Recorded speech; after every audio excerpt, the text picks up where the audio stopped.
is the Ruth Institute? The Ruth Institute is a nonprofit that I founded about a year and a half ago, and our mission is to promote lifelong married love to college students. And I think there are two big issues that we're concerned about. One is the intellectual climate on campus, where there's really a lot of hostility to the very idea of marriage, and the institution of marriage comes under a lot of kind of academic and intellectual attack, even though there's a ton of sociological evidence that suggests that marriage is a good thing and good for individuals. Longer, right? You live longer, you accumulate more wealth, and lots of good things are associated with marriage, and it's an important social good as well, which is how I got interested in it as an economist, because my doctorate's in economics. So the academic part is one thing that we're very concerned about with the Ruth Institute. But the other part of the Ruth Institute is the social climate on campus. Even as we speak at Yale University, Sex Week is going on at Yale. And Sex Week is basically, institutionalized pornography, we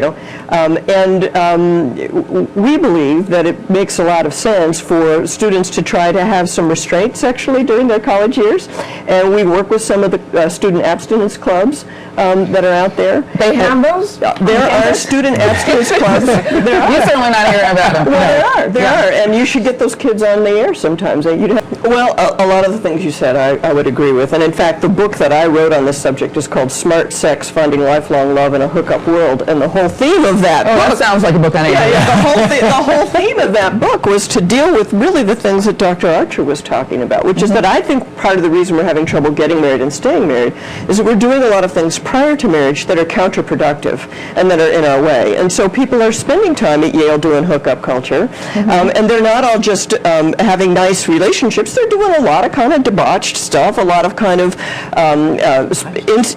spontaneous stuff, there's a lot of alcohol involved. And they're setting themselves up for failure. And then they don't realize 15 years later, gee, I want to get married, I want to settle down. And they don't realize that they've been thinking about sex in terms of me and my pleasure, and now sex has a bigger meaning. And sex is part of the married life. And it's not just about me and how I feel now. Now it's about it's about the two of us building something together. As individuals, we have a whole variety of reasons that we partner up. Right. If you look at it at the social level, then you've got a little bit different question there, and that is that as the social problem is to attach mothers and fathers to their children and to one another. That's an institutional structural problem, and that's what marriage is designed to do. And it's unique and uniquely important for this reason. If you didn't need to do that job, if you didn't need to somehow attach kids to their parents and parents to one another, if you didn't have that job to do, you wouldn't need something like marriage. No, I disagree with that. Wait a minute. You can have friendships, you can have sexual relationships, you can have all kinds of things. But if you don't need to solve this problem, then the idea that you would have an institutional structure called marriage, I just don't think that's correct. Marriage is a contract. It's a binding contract. I don't believe that. And you know what? And speaking the Jewish religion.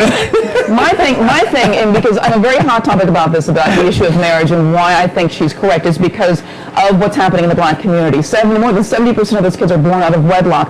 One of the cases of abuse you see in homes so many times are because it's from the parent who is not biologically connected with that child. Child abuse in step-parents is huge. Exactly. Yeah. I'm just talking that this is a fact that we don't get. That does not get reported because I don't know. Is it not politically correct? Everybody should. Because marriage for today.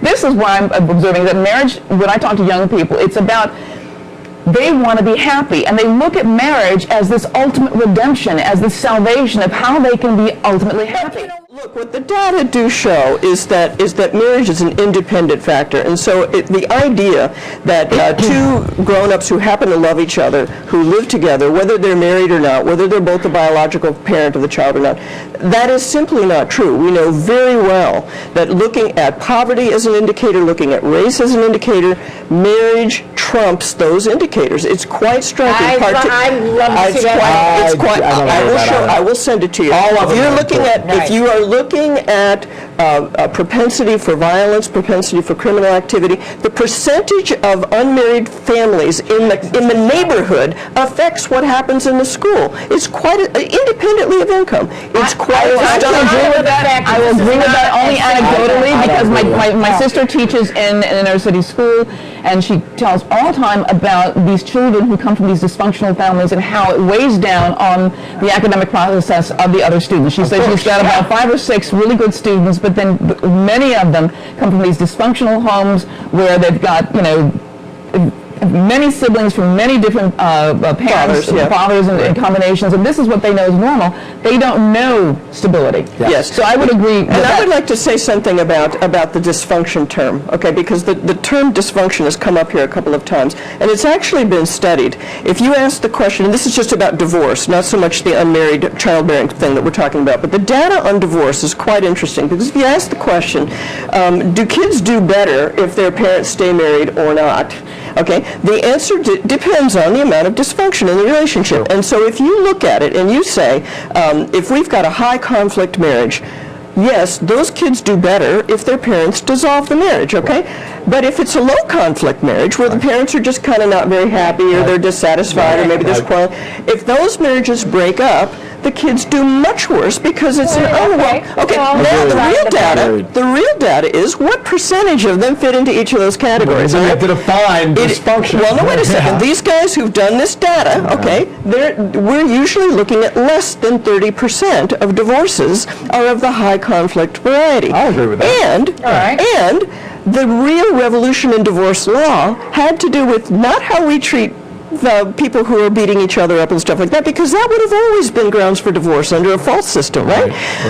The real revolution is, what do we do with the low conflict marriage? No fault divorce says it's okay for the low conflict marriage to have a divorce, and the culture around us is saying that even if you have a low conflict marriage, if you're not happy, that's enough of a reason. Part of it is the adultery laws. That is the problem. Part of it is the adultery laws. In almost every state of the union, adultery is not even a factor in a divorce. Yes, that's what I'm talking about. So look at the thing you described at first, the kind of consumer-based situation. I call that Walmart sex. Walmart sex, because we're entitled to mass quantities of low-cost sex, right? And if we don't like what we get, we get rid of it. We get rid of it, and so we're treating people. I want that sex with Avenue sex. That's what I want. Well, you can upgrade. Okay, you can upgrade. But the point is that we're treating other people like objects. That's the problem with this approach. That's what I respectfully disagree with. Part of what you said, I liked a lot of what you said, but just because both people agree to use and be used, I don't think that makes it okay. We're using each other. We've created a culture where I agree that you can use me sexually if you'll let me use you sexually.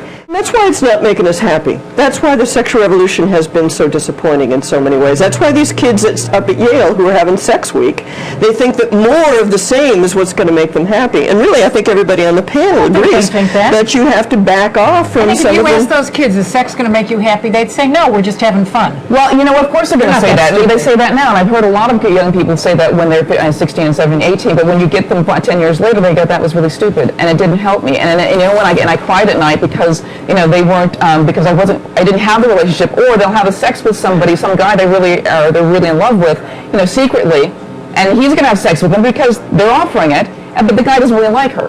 And then that's how many women have been caught like that? And you know what? They're not going to talk about it except in a self-help group, and because in a hookup culture, you're supposed to be staunch.